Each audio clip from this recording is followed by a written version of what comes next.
Hey everyone, welcome back to the channel. Today, we're tackling a super practical topic: how to send USDT from Kucoin to your Metamask wallet in 2025. Whether you're a crypto newbie or just want to refresh your skills, this step-by-step guide will make the process straightforward and stress-free. USDT is a stablecoin that's essential for trading and holding value, and transferring it securely is key to managing your digital assets.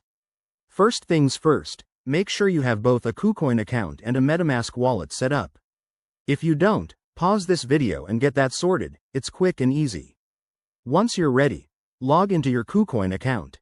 Head over to the Assets or Wallet section and find your USDT balance. Click on Withdraw next to USDT to start the process. Now, this is crucial. Double-check the network. USDT on Kucoin is typically on the ERC20 network, which matches Metamask's default Ethereum setup. If it's not set to ERC20, change it to avoid any issues. Wrong networks can lead to lost funds. Next, open your Metamask wallet, switch to the Ethereum mainnet if needed, and copy your wallet address. It's that long string of letters and numbers, so be careful not to mix it up. Back on Kucoin, paste your Metamask address into the withdrawal form. Enter the amount of USDT you want to send, but remember to leave room for network fees. These can vary based on Ethereum's gas prices in 2025. Review everything one last time to ensure accuracy, then hit Confirm and approve the transaction if prompted.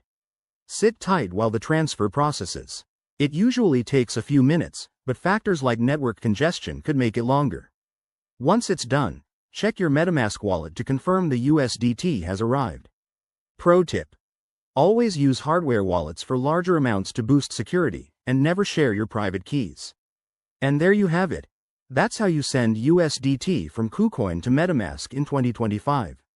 If you found this helpful, give it a thumbs up and subscribe for more crypto tutorials. Drop your questions in the comments below, and I'll see you in the next video. Stay safe out there in the crypto world.